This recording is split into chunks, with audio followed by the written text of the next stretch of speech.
short, Valerie. All right, everybody, good evening. Welcome to the March 3rd, 2021 Grants Pass City Council meeting. It's been a nice, pleasant afternoon, but a busy day, so let's all take a moment of silence to collect our thoughts and get ready for business.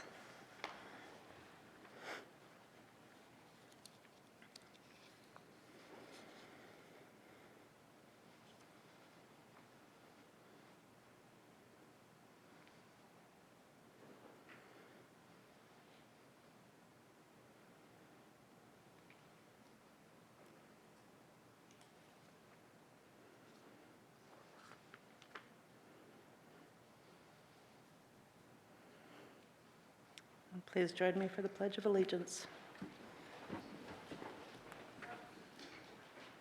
I pledge allegiance to the flag of the United States of America and to the republic for which it stands, one nation, under God, indivisible, with liberty and justice for all.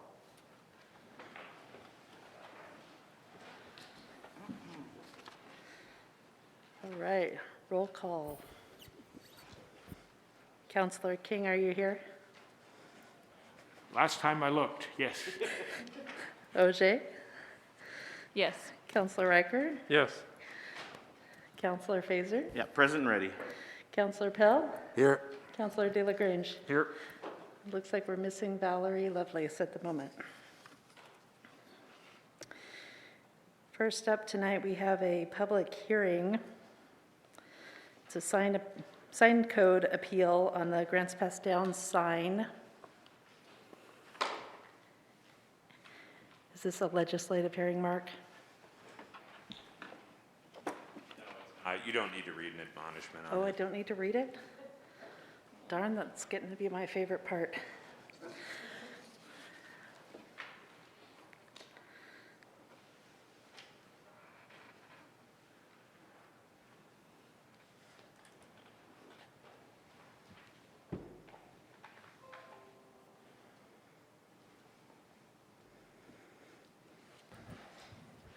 Well, I was totally counting on 3 or 4 minutes while you read that, so sorry about that. I'm so sorry to disappoint. I'll note for the record, though, that Valerie Lovelace is here now. Good evening, Mayor and Council. Brad Clark with Community Development. I'll provide a staff report on the sign code appeal, and then we have the applicant here tonight as well. So this is an appeal of the provisions of the sign code, which is a part of the municipal code, section 9 of the municipal code. They're requesting a wall-mounted sign be allowed to exceed the maximum of 200 square feet. As the code says, that you cannot have a sign larger than 200 square feet. The relationship to the council goals is to encourage economic opportunities by facilitating an environment to encourage business prosperity. Just a brief background here on sign appeals. The purpose is listed there. The purpose of these is to provide a procedure and a criteria to exceed the measurable standards for signs, including height, number, and area. So I wanted to put that in there just in case this might be confused with a variance. I think this body has heard a couple of variances before. This is not a variance. It's in the municipal code, and the sign code appeal is very specific about the language on these, that it is the purpose is to give a procedure where an applicant could, if the council determines so, could allow them to be a larger sign or more signs or something like that. It does only apply to sign permit applications. It does require council review unless it's in the historic district. In that case, HBSC would be the review body. And the criteria for you tonight is listed in section 9 of the code. There are 3 required criteria that you have to meet. Those were listed in your packet. The property owner that we're talking about tonight is Josephine County, out at the fairgrounds. The applicant, TMB Racing, Kendra Lullis, who is here. The applicant's representative is Gerlitz Engineering Consultants, and we have Justin Gerlitz here representing the applicant. The property is general commercial, and we sent out the public hearing notice on this application on February 10th. So as noted, they are seeking an appeal to section 9.21.06B5, which says that you can have, if your building has a frontage, site allowance is 2 square feet per lineal feet of frontage up to 200. That's kind of a ratio that we use there. The sign that we're talking about tonight is 385 square feet. So it does exceed the maximum of 200 by 185 square feet. The address is listed there at 1451 Fairgrounds, and we're talking specifically about the grandstands at that property. And the sign is inconsistent with the current regs because it does exceed. Just a little bit more background. The sign, the old sign was removed last year, and then the sign that you see up there today was installed. No permit was obtained for that sign, so our staff contacted the applicant, let them know that there wasn't a sign permit obtained for that. A sign permit was then submitted. Since our staff has to just enforce the code, we had to deny that sign because it exceeded the maximum size. And then they were informed that with a denied permit, you can file an appeal. And so that's how we're here tonight. I think you're all familiar with the location. This is the actual tax lot boundaries in yellow there. The grandstands kind of sits in this little leg of the parcel there on the left. The grandstand sits about 180 feet back from the ODOT right-of-way. This red arrow is kind of leading from the right-of-way to the center of the grandstands there, which is where the sign is located. Here's the sign as it's installed today. And then here is a little closer look, a close-up of the sign. It's an aluminum sign that's put up with rails. Our building official has not inspected it because they don't technically have a permit. So if the council approves this, they would be able to essentially renew the sign permit, and at that point the building official would go out and inspect and ensure that it was installed correctly. So the call to action for you, there are no cost implications. There is also no 120-day rule, so there is no limit on that. You could approve the request, you could approve it with conditions or deny it, and the staff recommendation is there to approve it with the conditions that are listed in the staff report. Thank you. Everybody's looking at me. Time for the applicant. We have 10 minutes for the applicant to make a presentation.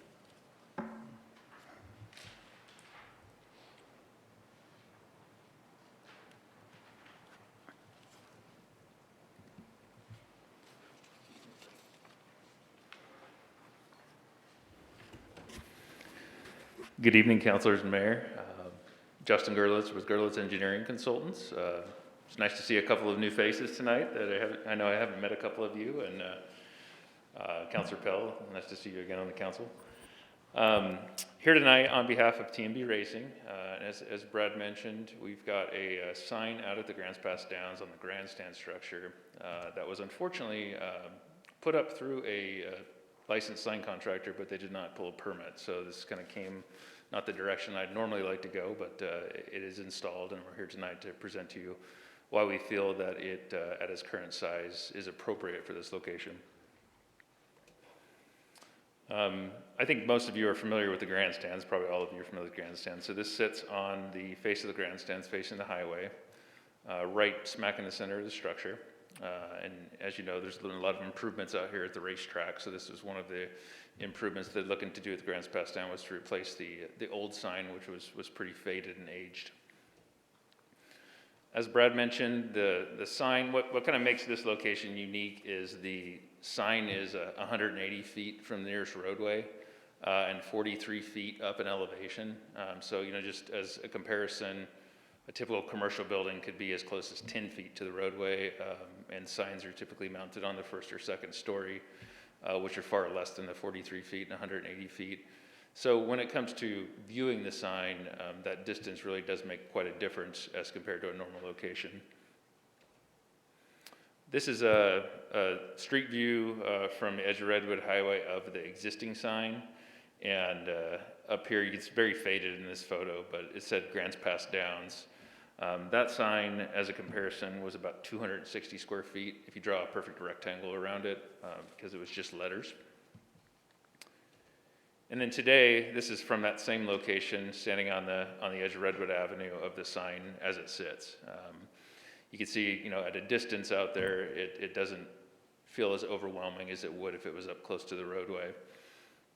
And one of the things that I did here just to kind of show, this is the sign as it is today.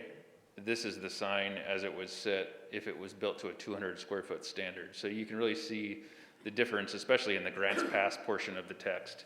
It kind of disappears into the distance at that elevation on that concrete surface. So hopefully that's helpful.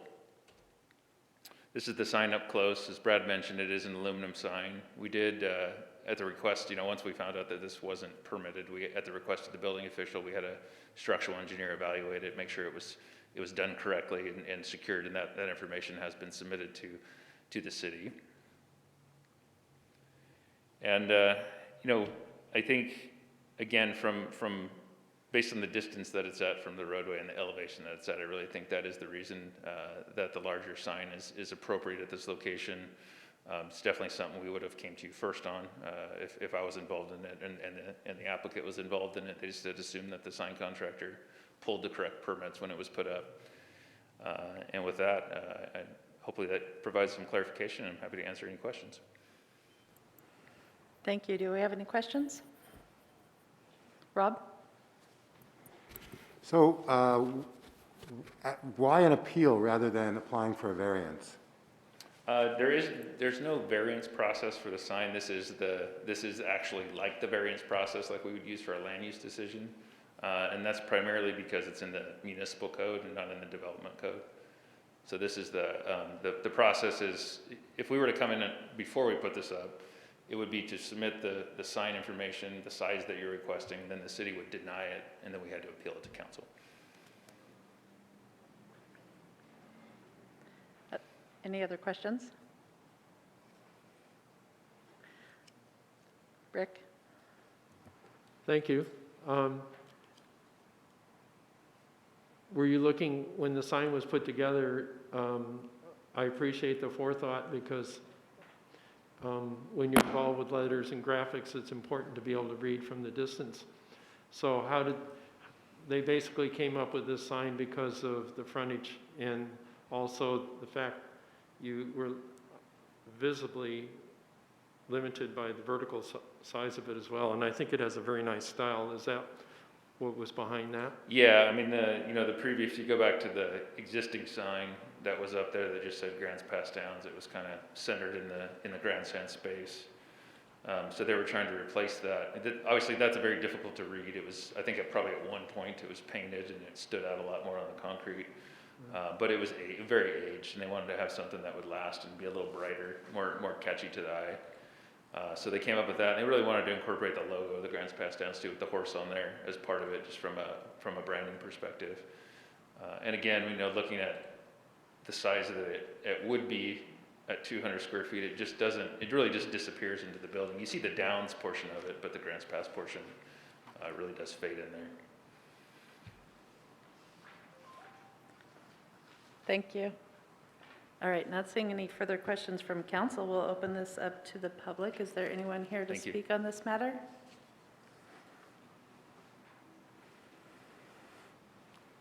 All right. Not seeing anyone here to speak on this matter. Council, we'll open it up for discussion. Seeing Brian and Rob and then Valerie. I have a couple questions for Brad. And it's just because I'm a new counselor and I've never heard a sign appeal before. So I was just wondering, you said that council hears every sign appeal that's over 200 feet unless it's in the historic district, is that right? Yes. Okay.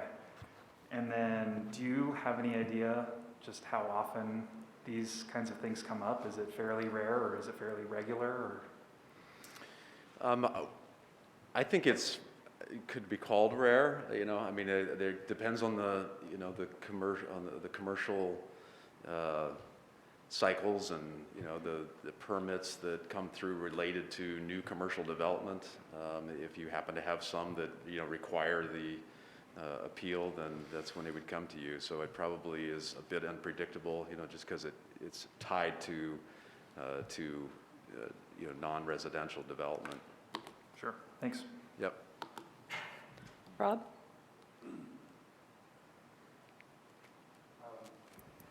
Okay, I didn't necessarily have a question for Brad. We were, I guess, discussing, so thanks, Brad. So, you know, I went by there today, one of those rare days when I fired up my car and actually drove by to get the experience. And I found that kind of what I had assumed from reading the packet, the fact that it's 180 feet from the roadway, which is far, you know, much further than most signs are going to be. I didn't think that it was out of scale for the building. I didn't think it was out of scale for the neighborhood. I didn't feel that it was dominating in any way. And I thought that it was tasteful. And one other thing that actually, one question that ran through my mind is, as I was driving down the road there, right next door is the YMCA. And quite frankly, I'm not sure how that happened, but to me, that sign is actually, it's painted on the side of the building. That seems to be even bigger, quite frankly. I think it says supporting community and then has the YMCA logo. So I found that this sign definitely didn't overwhelm the neighborhood, especially because it was a big building next door with what I perceived to be even a larger sign. But that's, so I feel that as a result of that, it didn't overwhelm the neighborhood. I felt that it was appropriate.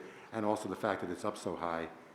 When you're driving by, if it's much smaller, you know, as the applicant said, you're going to miss some of the words in the sign. So I think it's appropriate, and I think it's actually an attractive sign. I think it's appropriate for the distance it is from the road and the height it is. Thank you. Valerie? Yeah, I'm going to agree with you, Rob. I think that especially when you look at the old one and then the newer one on that building, it fits much better than the older one did. So I don't think there's really a question. In answer to Brian's question, we have had a couple in my years on. I can think of maybe 2 other ones, and many times it is when they're sitting back off the road like that. I mean, the whole purpose of putting a sign there is so somebody can find you, and if you're sitting back farther away, it's sometimes hard to catch. So they are rare, but they definitely need to happen, and I think this is a great example of one that was necessary. So I'm going to go ahead and move to approve the sign code appeal application at 11451 Fairgrounds Road for the Grants Pass downsize of 385 square feet with the conditions listed in the staff report. Second by Rob. All right, any discussion on the motion? All right, Valerie, start us off with the voting. Yes. Rob? Yes. Brian? Yes. Joel? Yes. Vanessa? Yes. Rick? Yes. DJ? Yes. Motion carries 7-0.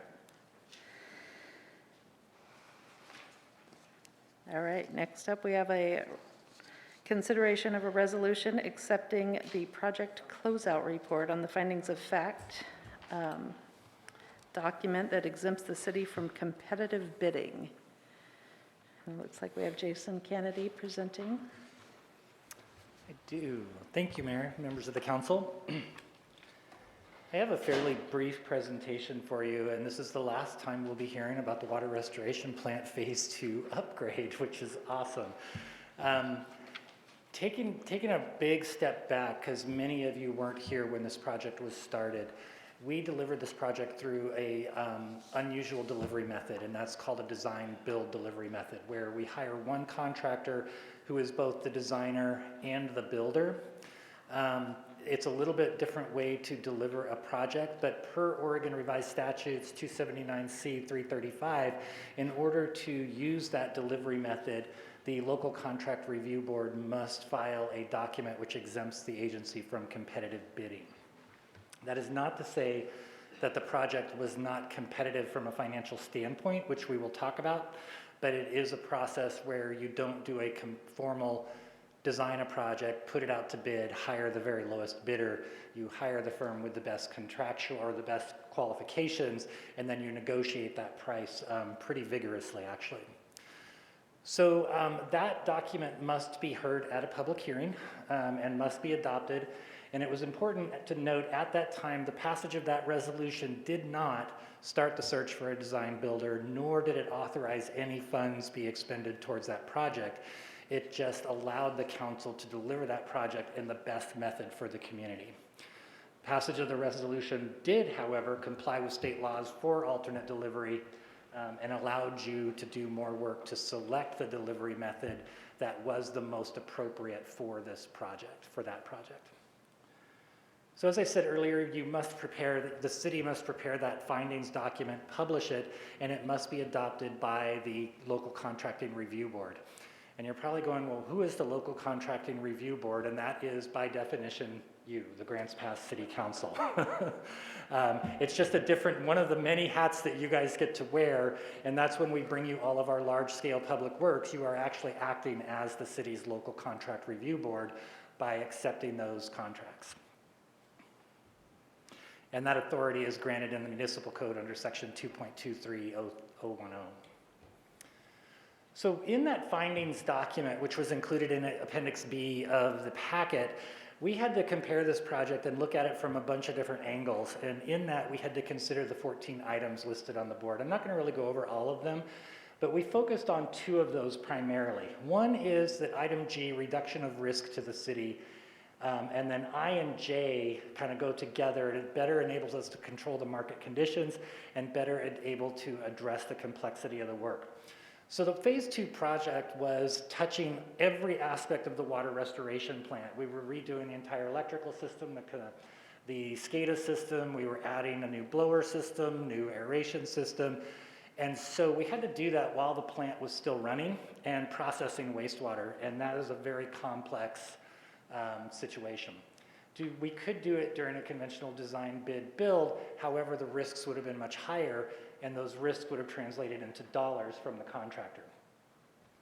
So those were kind of what we focused around. The other thing that we had to do was assure that by exempting ourselves from competitive bidding, that exemption was unlikely to encourage favoritism in the market. And that's very important to the state, in the state bidding rules. And we had to show how we were going to make sure that it didn't do that favoritism. So we weren't hiring somebody that we knew had a good history with. We were hiring the most qualified and then negotiating that price. We had over 15 firms send us letters of interest for that project. Of those 15 firms, 6 of them formed teams to actively compete for the project. So we definitely did not have any favoritism or limit the scope of who was available to do that work. Key benefits as we went through the project. The collaborative work approach, what we had done was what's called a progressive design build. And with that, the designer and us work as a team to evolve the design as we move forward. And when we find items, we're able to work as a team to resolve those. Instead of the designer going off, coming back with a full design, saying, here you go, make a review, it very is a back and forth process. But that collaborative work approach substantially reduced the risk of plant failures during tie-ins, the electrical cutovers, and the SCADA upgrades. I mean, it was really critical to that. We'll talk about a couple here in a minute. And it helped to avoid our NPDES permit violations. NPDES is National Pollutant Discharge Elimination System, and that is the permit under which the wastewater plant operates. And when we violate that permit, the Oregon Department of Environmental Quality gets very upset. And in fact, if it were to happen in the middle of the summer, it could actually close the river to recreational use, which would be a real problem for all of us involved. Also, the other key finding was that we had real-time cost estimates. So when we're sitting at a design meeting and we say, what's the impact of moving this widget over here?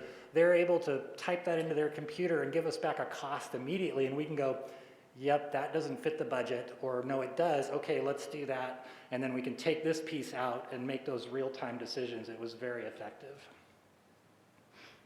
Covered that.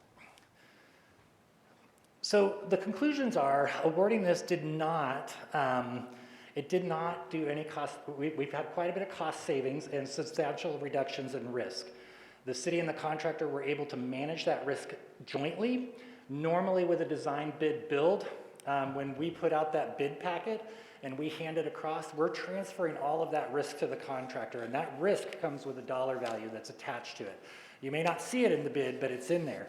And so by working collaboratively during that progressive process, we were able to negotiate those risks to where we would trade, we would take on some risk, they would take on some risk, overall be able to lower that project cost. So key project successes.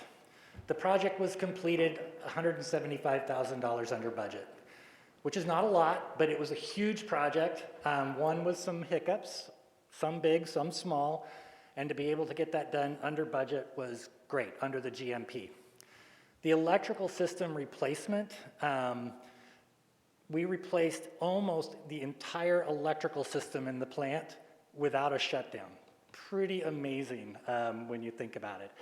But that was because the designer and the electrician were on board from day one before we even started designing the project.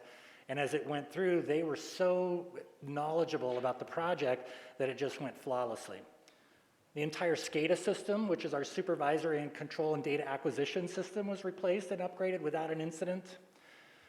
We found a defect in a buried pipe vault that was able to be detected and repaired with little disruption to plant operations. And this was a pipe vault where all of the plant flow moves from one process to the other. And when we dug it up in laying new pipe, we actually found that that structure had been leaking for years. Nobody knows how many years. And we were able to do a temporary shutdown with bypass pumping and get that repaired without impacting the budget or the schedule. And just as proof, as you recall, we were before you last month or the month before, this project was awarded the Design Build Institute of America Award of Excellence as the best wastewater plant design build project in the country last year, which was pretty awesome honor. So it wasn't all smooth. We did have one pretty major failure to note, and that is during the design of the blower system, blowers were specified at 200 horsepower. And through the plan review and the technology review, staff and the owner's agent discovered that those blowers would need to be running all at once within 5 years to meet the air demand under certain conditions. We felt that that didn't meet the specifications that we had asked for, which were granting us more redundancy. We wanted to be able to run with 2 blowers and have one in reserve at all times. This required all of the blowers to be running to meet that minimum air demand during certain times. So the blowers had to be redesigned, and it upped each of their horsepower by 50. That impacted the electrical system, which had already been ordered and designed. That order had to be canceled and reordered, and with large electrical switchgear, that is not a small undertaking. This did cause an 83-day delay, which was pretty significant.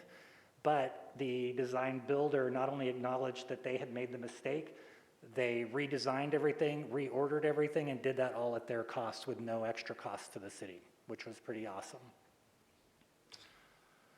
So call to action is that we do have that tentatively slated for today. You can approve the resolution accepting that final findings document per Oregon 279C 335, or not approve it, and I would answer any questions that you may have. Thanks, Jason. I appreciate your enthusiasm for It's our a- award-winning water restoration plant. Yes. You are a true public works guy at heart. Love these projects. Questions from council. Valerie? Yes, it was wonderful. I remember the day that we went out to break ground. Yep. And it's the first public works groundbreaking ceremony I had ever been to. and I wore sandals, and I realized that's not the thing to wear for groundbreaking for a work project with a shovel. And if So- you remember, we couldn't see across the parking lot because it was so smoky. Yes, I do remember that. So anyway, so exactly how long did it take? I mean, I'm just kind of revamping and kind of getting an idea. of I how- think from very, very beginning to end, we were 2.5, right at 2.5 to 3 years total. Okay, so it did actually come in the amount of time, or did the time? you No, said it was that- slightly over because of that the 83 days, days. and then one of the other changes did add a couple of days. The splitter box that had found a leak, that added 16 days. Okay, all right. But no, I would say that that was an amazing project. And especially, like you said, since it was being all done while everything was running, it was pretty impressive. And it definitely sold me on the value of that type of project and getting it done that way. Any other questions for Jason?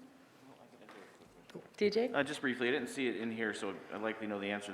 The heat exchanger that we did, this was separate from that project, is that correct? It was, Yeah, yeah. And that project, you guys did approved design. Yeah. We're just about done with design. When we go out to bid, we'll bring you that contract back for approval.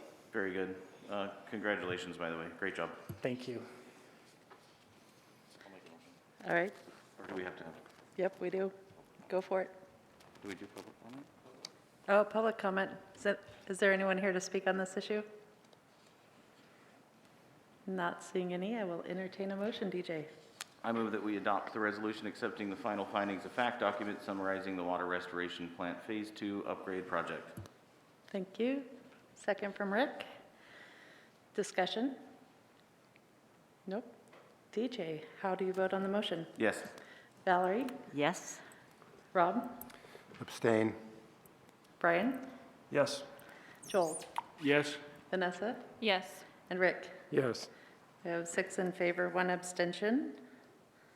Motion carries. Next up, we have a important and exciting matter of business. We've had a vacancy on the council for a couple of months, and we have interviewed 7 candidates? Was it 8? 7 candidates, and had a couple of people, 4 people back on Monday for follow-up interviews, and tonight it's time to make a decision. So council, is there discussion on this? Valerie?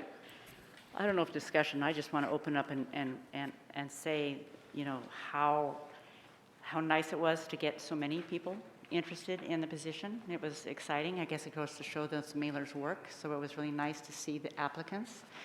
It was really also nice to see the number of people who wanted to step forth to really make a difference, and I totally was impressed with the quality of candidates that we came with and their answers to the question and their willingness to want to give back to the community. So I'll start off with that.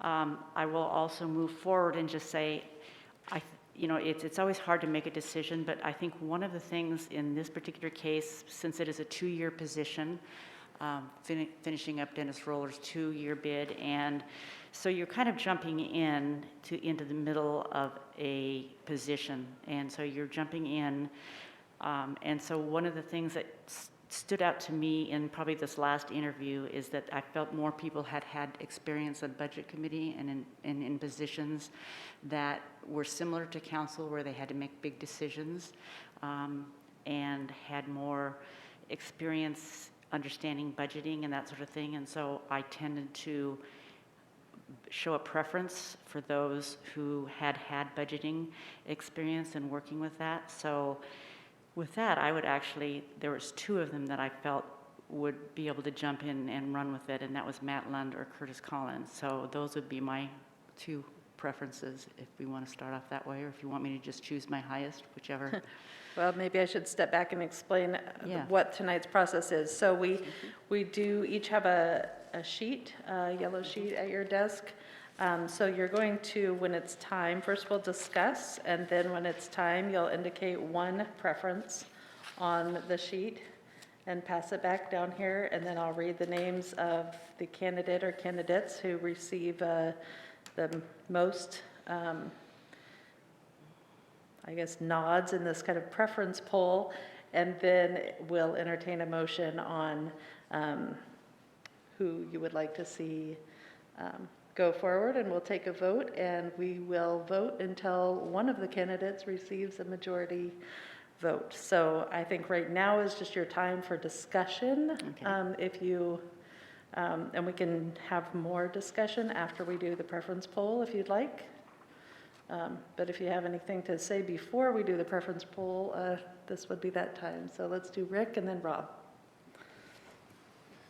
I just want to confirm the remarks that Valerie made, that I really feel this time it was nice to see so many people applying for the position. We had some very qualified people, and it's very encouraging to see these people come out. When we did our initial scoring on some of these people, they were so close together, it was really hard to make up our minds. But I'm looking also for people that can hit the ground running, and those with budget experiences is a preference. Thank you. Rob?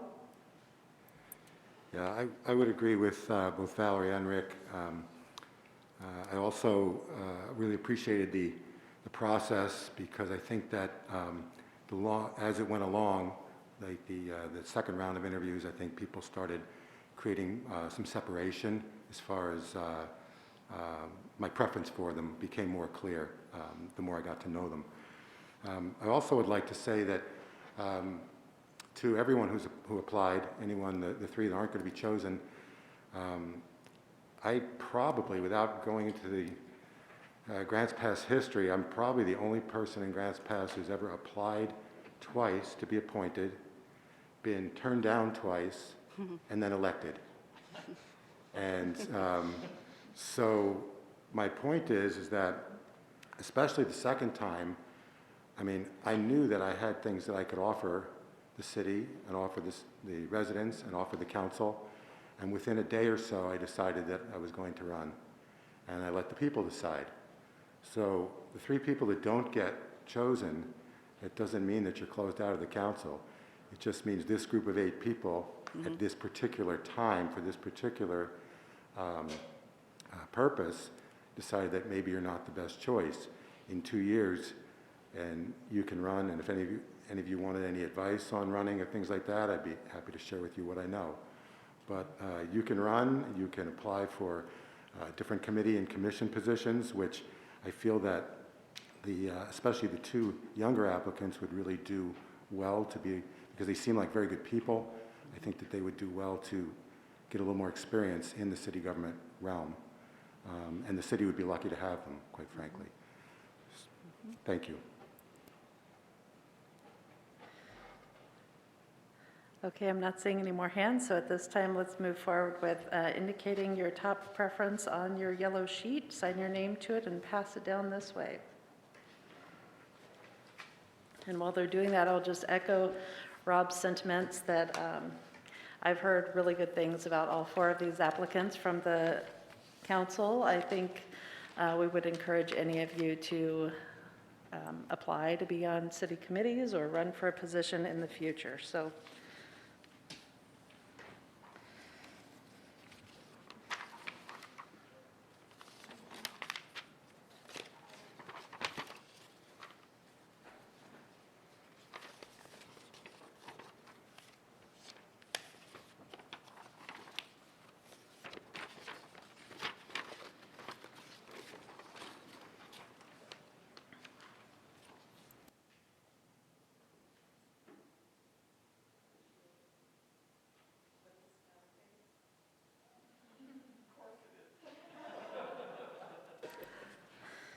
Figured out Rick likes to play little tricks on me with this particular exercise. We have 5 counselors have indicated a preference for Curtis Collins. I'm seeing Rick Riker, Rob Pell, Joel King, Vanessa Auger, and DJ Fazer.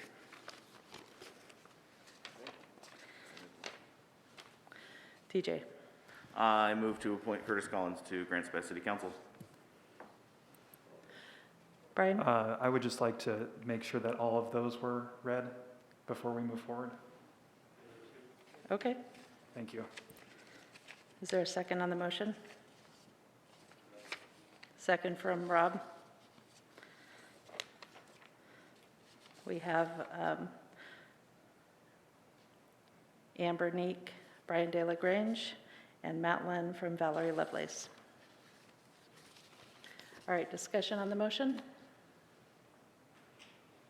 No? Okay. So we have a motion from DJ to appoint Curtis Collins to City Council Ward 3. How do you vote, DJ? Yes. Valerie? Yes. Rob? Yes. Brian? Yes. Joel? Yes. Vanessa? Yes. And Rick? Yes. Thank you. And Curtis Collins, welcome to the City Council. You're appointed to Ward 3, and we will swear you in at the March 17th meeting. Hopefully you choose to accept this assignment. So I don't know if you wanted to come forward and say anything at this time, you can. And I will thank the rest of the applicants. We really appreciate that you are willing to put yourselves out there. I know how hard it is. I think we all know how hard it is, and we really appreciate your efforts. Thank you. It was a little difficult every morning to get up and think I'm coming to a public position. But I'm very excited. And I got to say, the discussion about the wastewater plant here just got me more excited because that was my wheelhouse. So thank you very much, and I'll get to take care of this. Terrific. We look forward to working with you, and we'll see you back here in a couple of weeks. All right, next up on the agenda is public comment. And before I read the statement about that, I did want to say we have quite a few people in the audience, and I've noticed some people don't have their mask pulled up over their nose. So if you could please be sure to wear your mask and pull it up over your mouth and nose, we would appreciate that. We want to stay in compliance here. Public comment. This is an opportunity for the public to address the City Council on items not related to a public hearing or council action item before the council. The intent is to provide information that is pertinent to the city's jurisdiction. Each speaker will be given 3 minutes to address the council as one body, not to individuals. Council may consider items brought up during this time later in our agenda during matters from mayor, council, and staff. This meeting will proceed in an effective and courteous manner. Citizens and council members will be allowed to stake their positions in an atmosphere free from slander, threats, or other personal attacks. Signs or placards, outbursts of applause, campaigning for public office, or other disruptive behavior will not be tolerated. If you have a question regarding any government-provided service or a current city policy, please contact the city manager's office in an attempt to resolve the matter. And first up, we have Mike Pelfrey.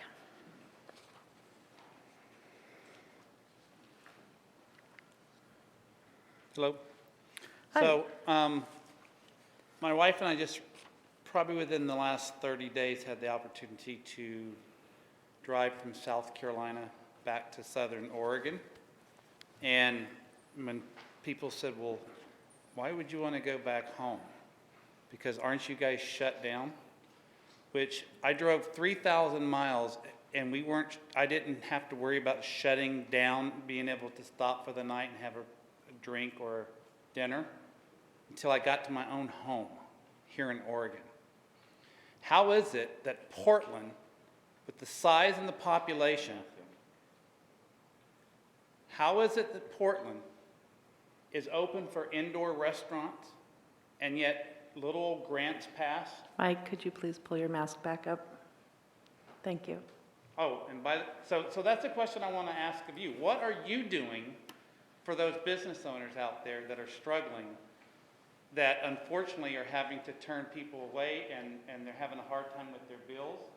And then we have to walk around looking like a bunch of damn idiots, excuse my French, wearing a mask that no one has provided any scientific evidence that works.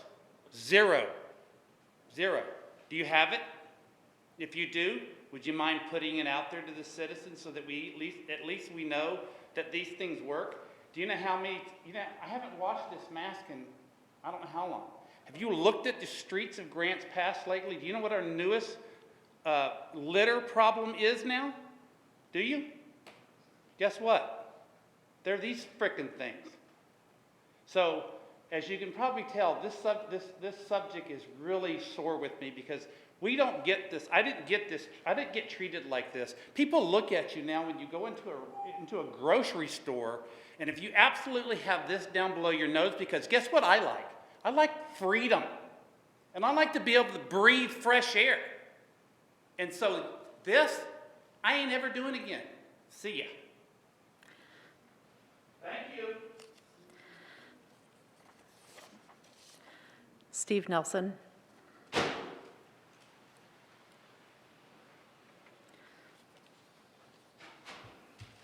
Thank you for allowing me to speak. First, the marijuana dispensaries opened and the city even amended an ordinance allowing a business to operate closer to a school. Then Mr. Boersma began to develop the recently approved, modernized and bigger gambling center. And now the city is working on facilitating those who want to open adult businesses. Adult businesses are not only about selling alcohol. These businesses hire women to be the objects of voyeurism. I believe in respecting women. An adult business environment where voyeurism is for sale is not about giving respect, but rather only about gratifying those who pay to be there. If you will choose to amend the adult business ordinance, what then will prevent another situation like Larry Lacy exerting his independence and adversely affecting the neighborhood?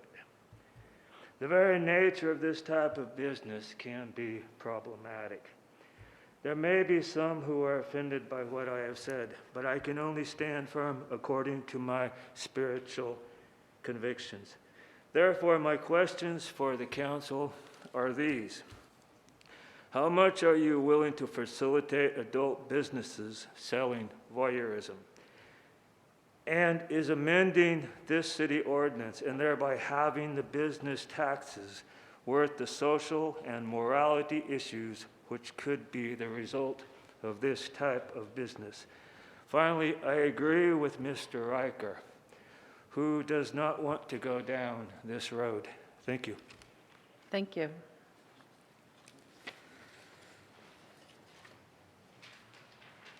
Review the emails, Julie? Yes, you received 5 emails about public safety funding, 7 emails about a homeless shelter, 1 email about an urban campground, 1 email about an historical buildings and sites commission correction, 2 emails about the Dollar Mountain Trails project, 1 email about police in Riverside Park, and 1 email about the homeless. Thank you. DJ, you ready for consent calendar? Okay, I'll read the consent calendar here. Let's see. So item A, resolution authorizing the city manager to enter into an agreement with Pacific Power to receive grant funds and to install electric vehicle charging stations. Item B, resolution authorizing the city manager to execute a contract with Integrated Power Systems LLC to rebuild 2 wastewater pump and motor assemblies. Item C, motion approving the Croxton Memorial Park 1001 Northeast Memorial Drive Historic Local Landmark Designation findings of fact. Item D, motion approving the Grants Pass Pharmacy 414 Southwest 6th Street Historic Local Landmark Designation finding of fact. Item E, motion approving the Redwood Empire sign Highway 99 at Caveman Bridge Historic Local Landmark Designation findings of fact. Item F, motion approving the minutes of the council meeting of February 17, 2021. Item G, motion approving the minutes of the City Council special meeting of February 22, 2021. Item H, motion acknowledging the minutes of the Urban Tree Advisory Committee meeting of January 11, 2020. Item I, motion acknowledging the minutes of the Bikeways and Walkways Committee meeting of January 12, 2021. Item J, motion acknowledging the minutes of the Parks Advisory Committee meeting of January 14, 2021. Item K, motion acknowledging the minutes of the Urban Area Planning Commission meeting of January 27, 2021. And with that, I make a motion to approve the consent agenda. Second from Valerie. All in favor of, I don't remember if I call this one out by name or can I do it by a group, Mark? Oh, Vanessa has a question. I do. This question is for Aaron. For item A, resolution authorizing the city manager to enter an agreement with Pacific Power. Just for a moment, can you talk about how that $49,000 figure, was that the grant amount that was asked for or that was offered?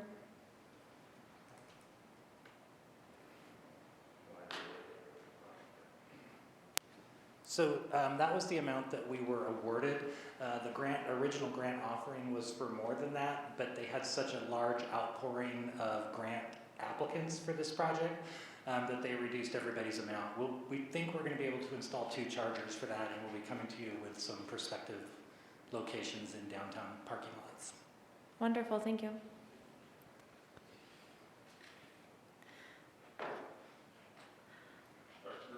Question, please. Just, do I do a roll call vote? Or can we just do all in favor, all opposed? Roll call. Okay.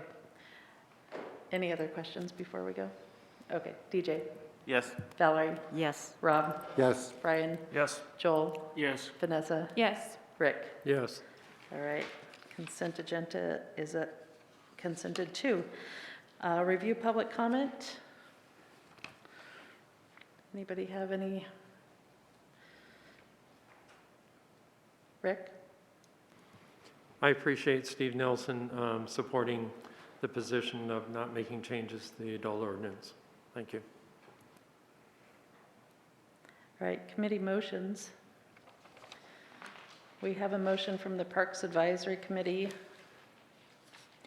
They made a motion to accept the site plan from the Dirt Mechanics as presented, and the committee supports the idea of $10,000 as a partnership between Dirt Mechanics. And that is what we already discussed on Monday at our workshop. We approved the idea of the city putting forward $10,000 towards the work at Loveless Park and asking for a grant from the Four Way Foundation to work on that project. Council liaison reports. DJ. Housing Advisory met on the 19th of February. They continued their discussion about minimum density code changes. That continues to be an ongoing discussion. Anybody interested, please come join. They also talked about ADUs, auxiliary dwelling units. They are talking about striking the 75% original dwelling square footage requirement and allowing complete freedom of configuration of those. They're going to be talking about that at the next meeting. And they're also just continually trying to prioritize their housing action plan. I would expect something coming from them in regards to that prioritization very soon. And that's all I have. Thank you. Valerie?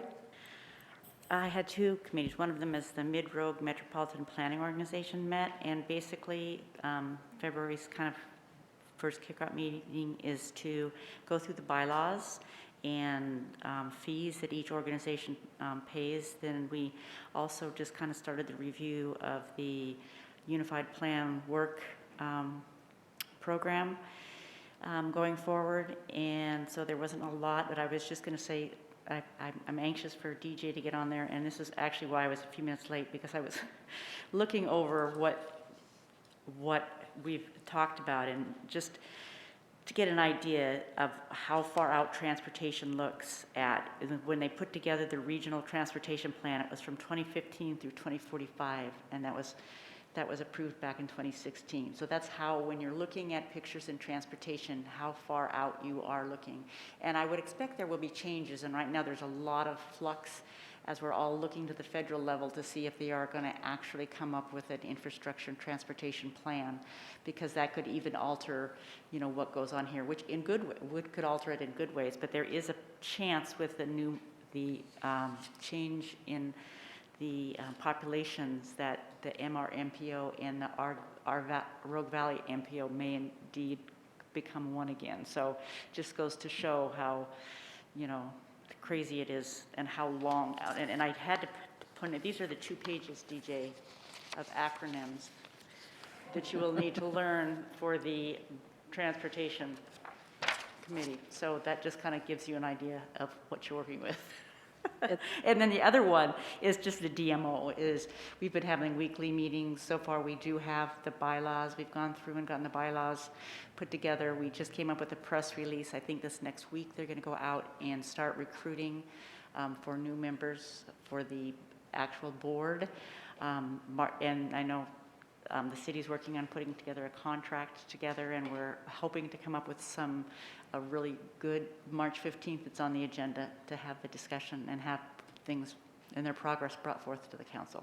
But they're really working hard to get it up and going before this tourism season kicks off. And it actually, Southern Oregon has had the strongest in the entire state occupancy rates for tourism. So it's been encouraging to see that we're toeing the line. We're doing pretty well down here, even in this off season, much to some people's belief. Thank you. Brian? I just wanted to ask Valerie a question about the DMO. Are those public meetings? Can people go to those yet? Well, at this point, they've been Zoom meetings. I mean, if you wanted to attend, they've just been Friday morning at 8 o'clock. We've been having a Zoom meeting. So I would imagine if you wanted to go, you could contact me, and I think it's Doug Bradley is the one who's been actually initiating the Zoom meeting. But we've had Aaron there. Josie Malloy is now coming because she will actually be on the board as CEO. So if you're interested, you could let me know and I could ask them to send you an invite. Okay, thanks. Liaison reports? Rob? So, tourism meeting yesterday, there was a lot of excitement and actually quite a few even specifics discussed about plans for the fairgrounds. And I think in the room, everybody was quite pleased that from on death's doorstep 10 years ago, the fairgrounds, it looks like it's going to be thriving again really soon because it seems to be under really competent leadership. Also, Jill Ham was there, and I don't think she's a member, but she was talking about reestablishing First Friday Art Night downtown with some, what I would consider to be improvements. She's looking into the possibility of having a specific area, it'd probably be a 2 or 3 or 4 block area, that is called an event, and that way admission could kind of be, not that it would be charged monetarily, but admission could be controlled. So most of us remember 10 years ago, First Friday Art Night was a really great thing downtown. It then got overrun by skateboards and whatever, and then there also was a lot of antagonisms in the last couple of years. But by controlling the area and getting an event permit, she may be able to solve those problems, so that was pretty exciting. Also, what I was really impressed with was towards the end of the meeting, Susan Seawriter looked ahead on the council agenda and let the tourism group know exactly when the council would be talking about things that might pertain to them if they wanted to come or if they wanted to potentially contribute. But that was really, really clear, and I feel that's absolutely the way it should be done, that staff should be telling the different committees and commissions, informing them what the future agenda looks like and when it may be appropriate to come and contribute to the council. I think I mentioned that a couple weeks ago, but no one really got too excited about it, but I got to see it in action yesterday, and it worked really well. And I don't know if it'd be tonight or some other time, but I'd really like to basically give council to give Aaron direction that that's the way that it really should be done, because it worked well yesterday. People were writing down, the dates and all that kind of stuff, and that way we're basically inviting appropriate people to provide input. Thank you. Thank you. Any other reports? Nope. Okay, moving on. Mayor and council comments. Does anyone have anything they wanted to bring up? Rob? So it occurred to me, actually yesterday, that reading the newspaper about a housing project of single-family homes, it occurred to me that we're continuing down that road of more single-family homes and not necessarily moving in the direction that I believe the entire council recognizes as important, which is providing more, not just affordable housing, but workforce level housing. So now that we have basically the water treatment plan is essentially, as far as this council is concerned, is basically behind us, so the heavy lifting is behind this council and every other council that worked on it. And we also, kind of the heavy lifting on the budget cuts is kind of done. I really feel that we need to put housing in the forefront, like right now. Because what I've seen, and I really only know from reading the newspaper, but from what I saw in the last year or so, the only things that the council has done so far for housing are piecemeal, and they're not necessarily sustainable. You know, you sell a piece of property and you give that money to some fund or whatever. That's not sustainable. That's not a plan.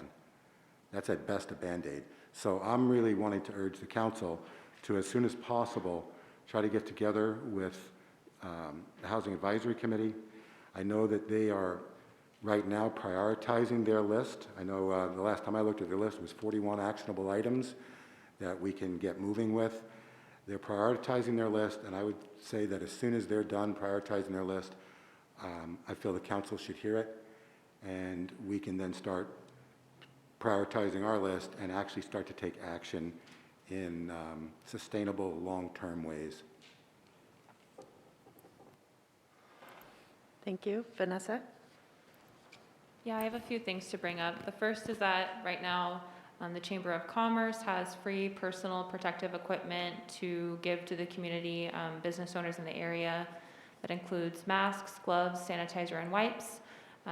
They are asking that you call them at 476-7717 to schedule a time to pick up. The second is the Bikeways and Walkways Committee has an opening. The deadline for this is March 5th. You can apply online, and applications are also available at City Hall. And I also wanted to mention that Councilor Lovelace and I have been really ramping up our activity and pushing forward for the public safety levy renewal. So if anyone in the community is interested in getting involved, please contact Councilor Lovelace or myself and we can get you plugged in. Thank you. Other comments?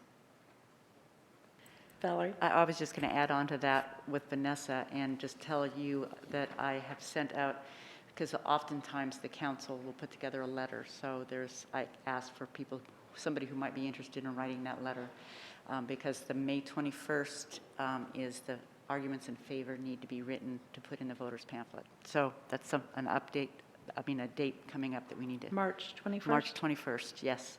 Because the election is May 18th and the ballots come out, I think, the last week in April. So. All right. Rick? Several of the councilors sent a letter to our governor asking that she relook at the regulations down here so that we can open the restaurants and so forth. So we are concerned about the business activity that occurs here and the ability for people to maintain their living.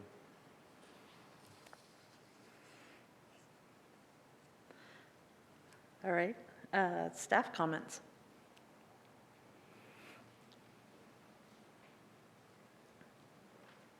Just a sort of a fun thing. We were asked by the Government Social Media Association, which is a national association, to actually be a featured speaker and do a special topic that we've got noticed through their association that we're doing well and better than everyone else. And that is, the topic we'll be speaking on is encouraging employee advocacy through social media platforms, which is based on our high employee engagement that we have in our positive posts that we share. Things like what's happening there, or what's that when it comes to what type of equipment or what we're doing. And that descriptions of getting that positive feedback from the community and getting that public awareness of what our staff does got notice of this national association, and Stephen will be a featured speaker on how we're doing that and making that happen. Thank you. Jason?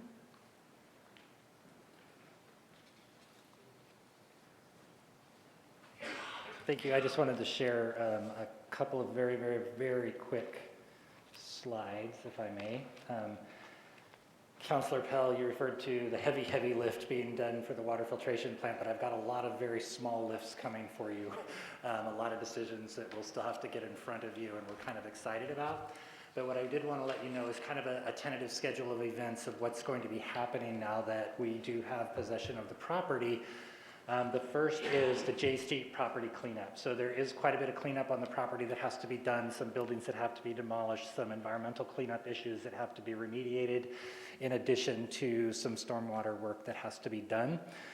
We will be advertising that RFP for that work on Monday, the 8th. And that should be 3/8, not 5/8. I apologize. The very first date on there is wrong. We will be holding a pre-bid conference on March 19th and accepting questions up through April 2nd. Bids will be due to us by April 15th with a potential council award on March the 5th for that work. We're pretty excited about that. Concurrent with that, that work actually should start late March, if not early April, or March, May, into June, but also that cleanup should be complete by February or September 1st. The other piece is the design build firm recruitment. That is where we will hire the design builder who will actually do the design and construction of the replacement water treatment plant. We anticipate that that RFP will be released on the 22nd of this month, also 3/22, not 5/22. Apparently, I'm going to have to hire a proofreader. I really apologize.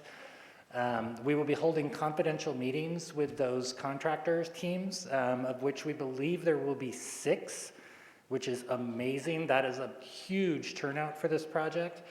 The purpose of those confidential meetings is where they can discuss their ideas for the project to make sure that they're not going down a path that the city would not be interested in. And when they bring in those RFPs, they're going to all have their unique brand to them. We will be doing final interviews mid-June, with hopefully making a recommendation to you, the City Council, on 6/24, with a potential award around July 18th, at which point we'll then start design to negotiate towards a GMP. So things are starting to move, and we'll be having lots of presentations in front of you on a very, very regular basis from here on out. And then 2 fun things, because that's how we want to close out the night. I gave you all a flyer, which is our 2nd annual Drinking Water Week poster contest.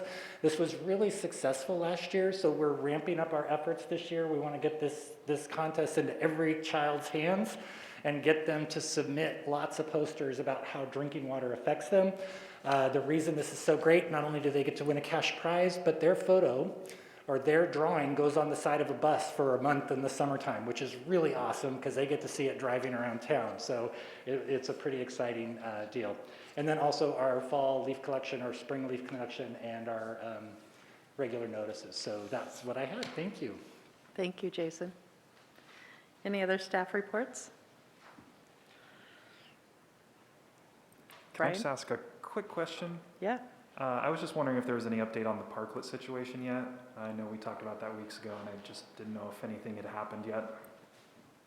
It's my understanding the applications closed Monday, Tuesday.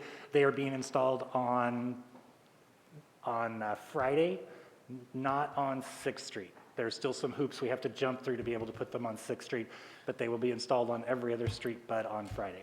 Great, thanks.